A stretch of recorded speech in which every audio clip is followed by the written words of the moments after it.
Allah selalu membawa kita. Firman ayat Al-Quran yang diturunkan sebagai wahyu mukjizat terindah dan termulia, membawa kepala kita, membawa akal goriji kita untuk mampu menemukan kebenaran yang bisa menundukkan tabiiyah kita. Makan tidak karena lapar, berjalan tidak karena ingin, diam tidak karena tak mau, tapi ukurannya berjalan karena memang harus, diam karena tidak boleh, makan karena lapar dan halal, berhubungan karena memang sudah terikat akan kebenaran. Itulah bedanya tabi'i dan goriji. Dan di ayat sebelumnya kita sudah dijelaskan di ayat ke-11, dari mulai ayat ke-10, ayat ke-11, bagaimana Allah menjelaskan tentang keagungannya menciptakan semesta melalui perkembangbiakan manusia. Ini bang, tapi dia diperbutkan, dia dibeli karena dia berotak pintar. Kalau memang besar itu berharga, gajah lebih istimewa dari manusia. Kalau memang kecil itu bernilai berarti, kelinci itu lebih mahal dari manusia. Kenapa manusia sempurna dan berharga? Karena otaknya yang dia manfaatkan. Jadi ulah bangga pada awak lintuh jaki, ai eueuh pangarti mah eueuh nanaonan lintuh teh. Ulah peda geus gede, da gede sote ge mun boga pangarti, ai eueuh pangarti mah teu aya hargaan. Makanya Allah akan mengangkat itu orang yang berilmu. Siapa yang berilmu? Yang memanfaatkan akalnya untuk menampung pengetahuan. Jadi ulah tong bangga ku jangkung badag, tong bangga ku kolot usia, tapi kita harus menjadi orang yang berpengetahuan. Cara untuk menggali pengetahuan itu memanfaatkan akal goriji kita untuk berpikir. Jadi berpikir itulah yang menjadi kunci.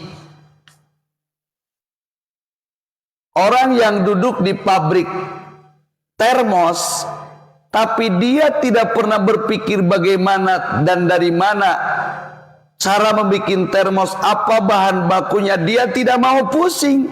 70 tahun dia diam di pabrik itu, dia tidak akan bisa menciptakan termos. Seperti cicak yang hadir di masjid pesantren ini, dari mulai dia terlahir sampai dewasa bahkan sudah jadi kakek-kakek cicak, dia diam di dalam masjid mendengarkan orang kajian, hadir dalam waktu sholat. Tapi kenapa dia tidak menjadi soleh? Karena memang tidak dikasih akal goriji. Jadi hati-hati, jangan salah kita berpikir. Bukan manusia ini yang mulia itu, tapi nilainya adalah jiwa. Ketika ruhani kita dibimbing Allah, kejiwaan kita dicahayai Allah, dan ruh kita mendapatkan kekuatan ilmu dan iman dari Allah, di sanalah adanya kemuliaan. Tidak ada orang yang mampu menahan kotoran yang mau keluar. Air kencing dalam tubuh kita yang harus dikeluarkan karena mengandung berbagai racun yang memadorotkan, Allah keluarkan. Bila kau bersandar kepada dunia dan bersandar kepada Tuhan selain Allah, mereka di dunia tidak akan mendengarmu dan tidak akan memberikan pertolongan.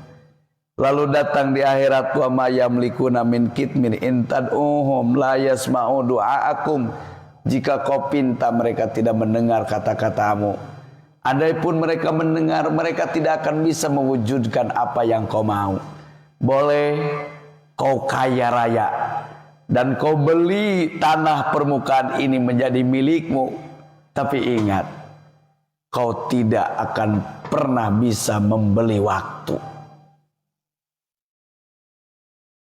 Silakan kau gali ilmu kedokteran dan kau bikin rumah sakit berteknologi tinggi, tapi sehebat apapun kalian, ingat kalian tidak bisa menambah umur.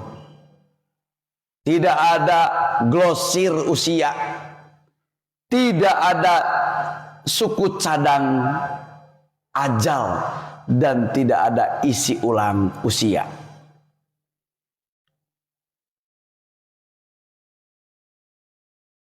Mun ayak dagang abah, toko perpanjangan usia, STNK bisa diperpanjang, KTP bisa diperpanjang, sertifikat tanah bisa diperpanjang, benar? Kendaraan kita bisa diperpanjang, tapi ingat usiamu tak akan bisa diperpanjang. Silakan kau kumpulkan apa yang kau anggap Tuhan. Silakan kau menjadi pengabdi dananir dan rupiah. Lupakanlah Allah, jangan kau ingat. Jangan kau pikir pencipta langit dan ini. Berita ini tidak akan hadir kecuali dari Dat yang Maha Mengetahui. Mudah-mudahan Allah senantiasa membimbing keyakinan kita, menganugerahkan iman-iman yang kuat, memberikan cahaya terang dalam ruhani, sehingga apapun yang kita lihat, apapun yang kita rasa, semuanya membawa kita semakin mendekat kepada Allah Subhanahu wa ta'ala. Sehebatnya makhluk, mereka dibatasi usia. Segagahnya manusia dibatasi dengan rentak. Maka kalau kita akan berpaling dari Allah ke makhluknya, berarti kita meninggalkan nilai mulia, memilih sesuatu yang hina. Sabatanallahu bil qauli sabit. Semoga Allah tetapkan kita dalam ucapan dan perilaku yang benar.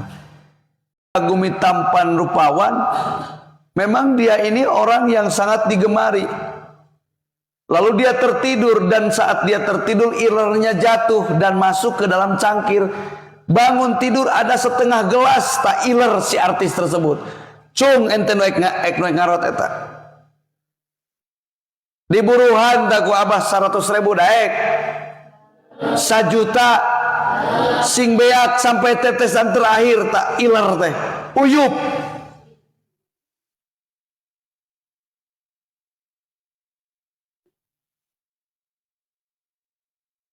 Atau iler seorang presiden, Pak Jokowi nuju nganjang ke Ciamis, tuduhan nundutan dina saung. Kebetulan tidur nate di atas talupuh. Apa talupuh? Bambu yang di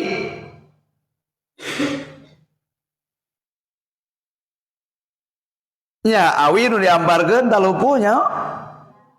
Kanu kitu mah tidak seperti keramik. Caropong dihandapna ditundaan eblek. Pak Jokowi sare nepi ka gerek. Tuluy ngadahdir ngiler, menang saparapat eblek. Tawarkeun sa Ciamis, saha nu erek nguyup jeung ngaletakan iler Jokowi.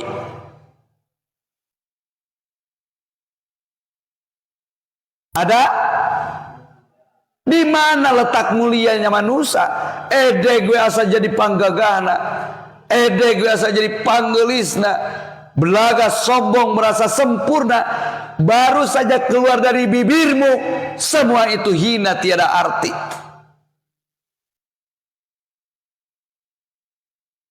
Sadar bahwa ternyata apa yang bersentuhan dengan tubuh ini menjadi tiada harga. Apa yang keluar dari tubuh ini semuanya barang hina. Terus kita rasakan dan akui, di dalam lapisan kulit yang tipis ini, coba Anda bawa pisau atau silet, tarik semaumu, maka yang muncul adalah sesuatu yang menjijikan, bahkan najis hukumnya. Darah yang keluar, nanah yang muncul, hanya beberapa mili dari tebalnya kulit tersebut. Andai kata wajah cantik dan tanpamu Allah busukkan, saat itu kesombonganmu akan berakhir. Andai kata mulutmu yang indah Allah bisukan. Saat itu kita tidak akan mampu punya nilai. Mulai terasa ditafakuran dari ujung kepala sampai ujung kaki. Kita punya mahkota di kepala rambut, tapi luar biasa. Rambut ini bukan untuk bermain burung yang cantik dan indah, tapi ternyata kepala dan rambut ini tempat bermain kutu dan ketombe. Aya nu milarian pabrik kutu, aya nu ngabandar kutu. Hah? Apa yang ada di kepala ini? Anas deng-deng, lempang menit, cilek-cilek. Lah, belagu lu, kadar genan sayang kutu. Kadar genan pabrik ketombe. Turun ke hadap, halis jeung mata anu indah, tidak menghasilkan apapun, hanya sebatas nampung cilek. Sugan gitu tina mata anu cureulek mah bijilan emas. Isuk-isuk udang hees teh koneng 1/2 gram leheng mun gitu. Sahabat kita percaya cileh tidak berharga. Nanti perlahan kau kumpulkan koleksi mulai dari pesantren, tiap gudang koleksi cileh ente, wadahan dina wadah tertutup yang rapih. Insya Allah nanti kalau pesantren geus aya saya kaleci mah. Nanti setelah kau temukan jodoh dan dia mengatakan dia cinta banget ke ente, bahkan siap melaksanakan apa yang kau perintahkan, tawaran suruh ngamomoy cileh. Sok Fitri ari bedang meramah, ente cantik jelita. Ai bener mah. Ai rumah samanya cinta teh penakluk dunia, ajaran moal payut cileh ente.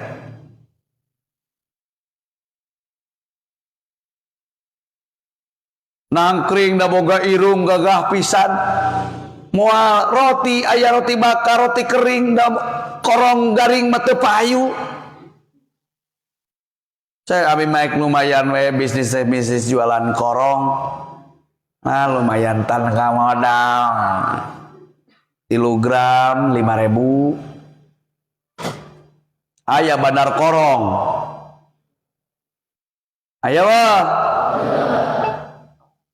Bandar iler. Mending kena iler manuk atuh. Koeh manuk kapinis mah payu. Ai koeh Jaki jeung Uci nu ngarasa artis dunia akhirat. Menjijikkan. Hanya keringat baginda Rasul, hanya apa yang keluar dari Nabi yang Allah muliakan. Makanya tubuh Rasul tak berhenti wangi semerbak karena dimuliakan Allah. Tapi tubuh kita temandi we saminggu lain wangi semerbak, mabok matak mabok. Cukup pingsan hanya ngalewat ngang semungkul 3 lembar ketiak manusia yang tamadi 3 bulan geus batuk. 2, ketika kita sadari bahwa ternyata diri ini hina karena segala yang keluar tidak berharga, segala yang ada di dalam kulit semuanya adalah sesuatu yang menjijikan. Sadar selain diri ini mengakui bahwa kita ini fakir membutuhkan rahmat Allah per detik per menit, ternyata kita pun sadar bahwa diri ini hina. Ketika ada orang mengakui dirinya hina, dia akan langsung otomatis mengakui kemuliaan Allah. Begitu ada diri yang merasa dirinya adalah butuh, dia akan mengakui betapa sempurnanya Allah. Makanya Sayyiduna Abu Bakar As-Siddiq mengatakan, man arafa nafsah arafa rabbah. Orang yang tahu diri, dia akan tahu Gusti. Jama nu sadar karena lemahna jiwa, dia akan mengakui akan kegagahan dan kemahaan Dat penguasa. Wallahu huwal ghaniyul hamid. Allah lah Dat yang kaya yang terpuji. Kita berilmu, kita punya pengetahuan, ingat di usia pikun ilmu itu menghilang. Kalau orang bangga karena dengan kepalan tinju, dulu ada seorang petinju namanya Eli Espikal. Anak-anak kecil beridola ingin jadi Eli Espikal. Lalu ada petinju Mike Tyson. Hari ini mereka hanyalah kakek-kakek yang rentak.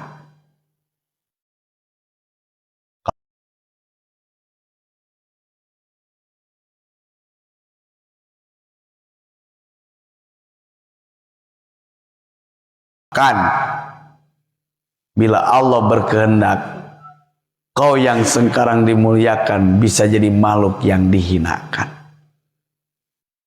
Wa ma dzalika 'alallahi bi'ajiz. Tidak ada yang berat bagi Allah. Wala taziru waziratu wizra ukhra. Dan ingat, ketika kita nanti datang ke akhirat sana, seluruh apa yang kita lakukan dan kita amalkan, semuanya itu akan menjadi konsekuensi nasib diri. Kejelekan yang kita lakukan di dunia akan menjadi beban hidup kita nanti di akhirat. Kebaikan yang kita lakukan saat ini akan menjadi jalan kemuliaan hidup kita di akhirat. Tidak ada orang berbuat baik lalu orang lain yang diuntungkan. Yakinkan dan tanamkan dalam jiwa para santri, setiap kebaikan yang kita lakukan ini adalah mempersiapkan diri untuk hadir di kemuliaan. Tapi setiap kejelekan yang kau lakukan berarti kau siap-siap untuk menerima kehinaan dalam kehidupan. Soalnya enterek polontong jadi budak bangor, silakan. Tapi setiap pekerjaan bangormu bakal jadi penyebab kehinaan harga dirimu.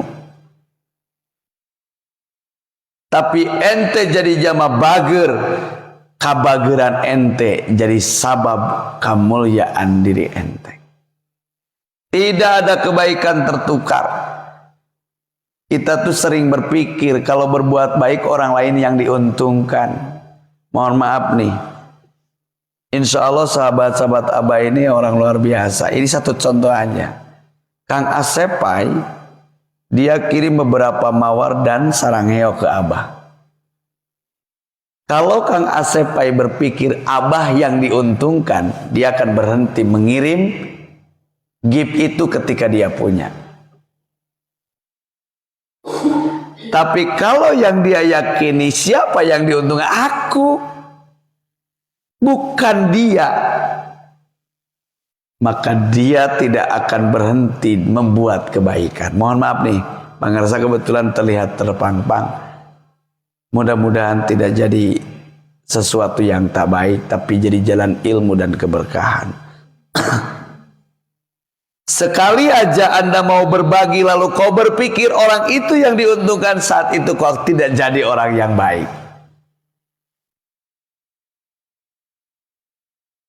Iha lagi jalan dari pasar, ketemu dengan Uus. Lalu Iha mau tersenyum, tiba-tiba dalam hati Iha berkata, enak aja si Uus dapat senyumanku gratisan. Gerak Iha mah tulus senyum nak. Mahal loh senyum Iha itu, kelas artis. Pokoknya di dunia ini jarang orang bertemu Iha dapat senyuman, karena senyuman ini begitu mahal dan istimewa. Lamun si Iha berpikir senyumannya itu membuat orang lain beruntung, Iha tidak mudah tersenyum. Tapi kalau Iha begitu bertemu siapapun dan dia bersenyum, dan dia yakini senyuman ini adalah tanaman baik bagiku, bahkan Rasul mengatakan tabassumuka fi wajhika shadaqah. Ini adalah kebaikan sedekah menurut Rasul. Saat itu kau tidak akan berhenti untuk menabur senyuman kepada siapapun, lain gomal, tapi memperlihatkan persahabatan. Hanya cukup merubah tensi pikiran dan perasaan, semua bisa berjalan lebih indah. Si Rindrin panggil jeung si Dana. Cek hati si Rindrin lamun uing nanya si Dana kegeeran. Saat itu pula si Rindrin mau nanya. Siapa yang diuntungkan? Lamun si Rindrin nanya dapat pahala tuh.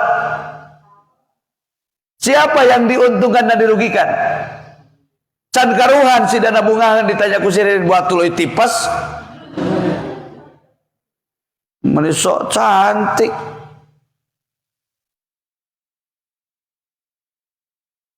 Kesombongan itu muncul dari perasaan ketika aku begini begitu, orang lainnya diuntungkan, akan muncullah sombong dalam diri.